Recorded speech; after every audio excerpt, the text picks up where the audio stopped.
బాదం బాలకృష్ణ ఐ బ్యాంకుకు ₹1,00,000 అందించిన డేగల వీరభద్రరావు కుటుంబ సభ్యులు అభినందనీయులు అని బాదం Balakrishna I bank founder president doctor Badam Balakrishna పేర్కొన్నారు. కాకినాడ శాంతినగర్లో గల డేగల వీరభద్రరావు నివాసంలో విరాళం చెక్ పంపిణీ కార్యక్రమం జరిగింది. కార్యక్రమంలో భాగంగా డేగల వీరభద్రరావు కుటుంబ సభ్యులు Badam Balakrishna I bank founder president doctor Badam Balakrishna, secretary doctor D Vijayalakshmi, treasurer APR Mohan రావులకు ₹1,00,000 విరాళం చెక్కును అందజేశారు.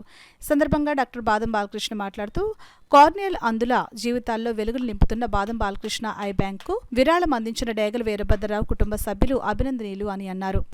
ఈరోజు శాంతినగర్లోని డేగల వీరభద్రరావు గారు, మహాలక్ష్మి దంపతులు వారి కుటుంబ సభ్యులతో కలిసి ఐ బ్యాంక్ అభివృద్ధి నిమిత్తం ₹1,00,000 విరాళంగా ఇవ్వడం జరిగింది. 17 సంవత్సరాల క్రితం స్థాపించిన ఐ బ్యాంక్ ద్వారా ఇప్పటి వరకు 6,586 కార్నియాలు కలెక్ట్ చేయడం, అలాగే కార్నియల్ నదులు చూపునివ్వడం, ఆంధ్రప్రదేశ్, తెలంగాణ రాష్ట్రాలతో సహా అనేక ప్రాంతాలకి కార్నియాస్ హాస్పిటల్స్ కలగడం జరిగింది.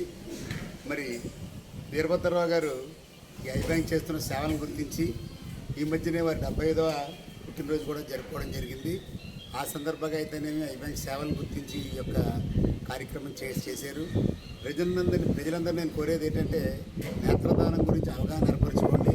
ఎప్పుడు కూడా అవగాహనతో కూడిన నేత్రదానం 10 మందికి ఉపయోగపడుతుంది. అలా చేయమని కోరుతూ మరి అలాగే ఈరోజు విరాళం ఇచ్చిన